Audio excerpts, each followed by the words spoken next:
जहाँ जब कभी भी आप आएँ तो इस सरोवर में स्नान करें तो 5 छींटे अपने ऊपर ज़रूर डालिए, आचमन करिए और राधे आचमन करिए। और इस मान सरोवर में स्नान करने से, राधा रानी का दर्शन करने से मनोकामनाएं पूरी होती हैं और कल के कष्ट पापों से भी छुटकारा मिलता है।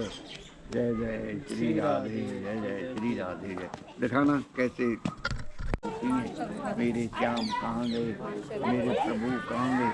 और रो रो कर उनके आंसुओं से ये सरोवर भराए इसी से वो मान सरोवर कहा गया है, क्योंकि राधा रानी ने यहाँ मान किया और मान करने माता पार्वती और प्रभु महादेव वहाँ से तुरंत चल गए। बोलो जय जय श्री राधे, श्याम श्यामा श्याम, श्यामा श्याम की जय, श्री यमुने महारानी की। देखो यमुना किनारे बंसी वट पर महारास हो रहा था। महारास में प्रभु श्याम सुंदर और राधा रानी सिंहासन पर विराज रहे थे। महाराज में अनगिनत गोपियां भाग ले रही थी, उनके पैरों में पैर और घुंघरू बजे। उधर कैलाश पे प्रभु महादेव अपने प्रभु श्याम सुंदर और राधा रानी के भजन में बैठे थे। वो भज रहे थे राधे कृष्ण राधे कृष्ण राधे कृष्ण। जब महाराज शुरू हुआ तो गोपियों के पैरों के पायल और घुंघरू बजने लगे और एक ऐसा मधुर संगीत पैदा हुआ जो कि तीनों लोकों में छा गया। वो इतना मधुर संगीत था कि जिस किसी के कानों में वो मधुर ध्वनि गई वो महाराज की तरफ दौड़ने लगा, चाहे वो देवता हों, मनुष्य हों, किन्नर हों, पशु हों, पक्षी हों, सभी दौड़ने लगे महाराज की तरफ। और उस युग में महाराज सिर्फ एक बार हुआ, शरद पूर्णिमा की रात्रि थी, वो रात्रि 6 महीने की हो। और जितनी गोपियां थीं उतने ही कृष्ण पैदा हो गए। प्रभु ने ऐसी लीला की, जितने गोपियां थीं उतने ही कृष्ण पैदा हुए, हर गोपी के साथ एक कृष्ण। उसी से उसको महाराज की संज्ञा दी गई। और उधर कैलाश वो धुनी जो है कैलाश पे प्रभु महादेव जी के कानों में गई और उनका भजन भंग हो गया। महादेव जी ने विचार किया कि इतनी मधुर ध्वनि कहाँ से आ रही है जिससे कि मेरा भजन भंग हो रहा है और ये ध्वनि मुझे अप्रिय लग रही है। फिर उन्होंने प्रभु ने अपने विवेक से पता लगाया तो मालूम हुआ कि ये तो यमुना किनारे बंसी वट पर महाराज हो रहा है और मेरे प्रभु सिंहासन पर विराज रहे हैं। मैं भी चलूँ, अपने प्रभु का दर्शन करूँ और महाराज का आनंद लूँ। माता पार्वती और प्रभु महादेव वहाँ से तुरंत चल गए और उस जगह आई जहाँ महाराज हो रहा था। वहाँ महाराज के चारों तरफ 2 गोपियाँ पहरा दे रही थी, ललता और विशाखा। माता पार्वती उस महाराज में प्रवेश हो गई और प्रभु महादेव जैसे ही प्रवेश हो रहे थे तो उन गोपियों ने उनको रोक दिया। कहा देखो प्रभु, आप तो पुरुष हैं, आप इस महाराज में प्रवेश नहीं हो सकते,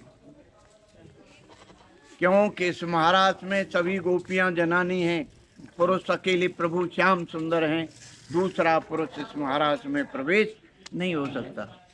महादेव जी गोपियों की इस तरह की बात को सुनकर बहुत निराश हुए और निराश होकर के बोले, अरे गोपियों, मैं तो कैलाश से आया हूँ अपने प्रभु का दर्शन पाने के लिए और महाराज का आनंद लेने के लिए। गोपियाँ बोली, देखो प्रभु, आप यमुना किनारे जाइए और वहाँ यमुना जी में स्नान करिए और यमुना जी से निवेदन करिए कि मेरा गोपी रूप हो जाए। प्रभु महादेव ने यमुना जी में 3 डुबकियाँ लगाई और वो गोपी बन गए। जैसे ही गोपी बने, यमुना जी ने प्रकट होकर अपना सारा श्रृंगार दे दिया। अब प्रभु महादेव गोपी बनकर सज धज कर जैसे ही उन्होंने महाराज में प्रवेश किया, प्रभु श्याम सुंदर की उन पर नजर गई तो प्रभु श्याम सुंदर ने खड़े होकर बड़े आदर और सम्मान से कहा कि आइए गोपीश्वरी, और अपने बराबर सिंहासन पर बिठा लिया। उसी समय से प्रभु महादेव को गोपेश्वर महादेव के नाम से पुकारा जाने लगा। इस बात से राधा रानी नाराज हो गई और नाराज होकर गोपियों से बोली, अरे गोपियों, देखो प्रभु ने क्या लीला की है। आज एक नई गोपी आई है, काली कलूटी। प्रभु ने उसको अपने बराबर सिंहासन पर बिठा लिया और उससे कहा है, गोपीश्वरी, हम सब गोपियों की ईश्वर बना दिया। इसी बात से राधा रानी महाराज में नाराज होकर धीरे धीरे चलते चलते यहाँ आकर बैठ गई। अब आप समझो कि जहाँ राधा रानी है वहीं रास है, वहीं महाराज है, वहीं कुंज लीला है। राधा रानी जब महाराज में झट गई तो महाराज बंद हो गया। प्रभु ने देखा कि अरे यहाँ तो महाराज भी बंद हो गया, अरे यहाँ तो हमारी राधा रानी भी नहीं है। तब प्रभु राधा रानी को चारों दिशाओं में पुकार रहे हैं, खोज रहे हैं, ढूंढ रहे हैं। जिस रास्ते से राधा रानी यहाँ आई थी, उस रास्ते में राधा रानी के बहुत छोटे छोटे पैरों के चिन्ह बने थे ब्रज की रज में। तो प्रभु ने पहचान लिया कि ये तो हमारी राधा रानी के पैरों के चिन्ह हैं। प्रभु ने उन चिन्हों से रज लेकर अपने मस्तक पे लगाई और उन चिन्हों को प्रभु खोजते खोजते यहाँ राधा रानी के पास आए। यहाँ आकर प्रभु ने राधा रानी को खूब मनाया, खूब मनाया, खूब मनाया। राधा रानी मनने में नहीं आई तो प्रभु इनके पैरों में गिर गए और पैरों में गिरकर बोले, देखो राधे, आप गुस्सा हो गई, नाराज हो गई। वो कोई मामूली गोपी नहीं थी। कैलाश से प्रभु महादेव आए थे गोपी बनकर महाराज देखने के लिए।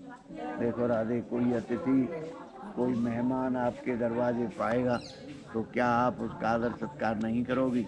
अब आप अपनी गुस्सा छोड़ो और हमारे साथ चलो।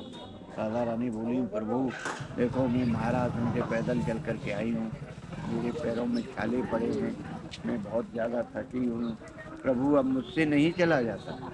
तब प्रभु श्याम सुंदर बोले, अच्छा राधे, आपके पैरों में छाले हैं, आप बहुत ज़्यादा थकी हुई हो, आप नहीं चल सकती हो तो आओ हमारे कंधे पर बैठ जाओ। जैसे ही राधा रानी प्रभु श्याम सुंदर के कंधे पर बैठने को होती हैं, प्रभु अंतर ध्यान हो जाते हैं। जब प्रभु अंतर ध्यान होते हैं तो राधा रानी प्रभु की याद कर करके खूब रोती हैं, मेरे श्याम कहाँ गए, मेरे प्रभु कहाँ गए।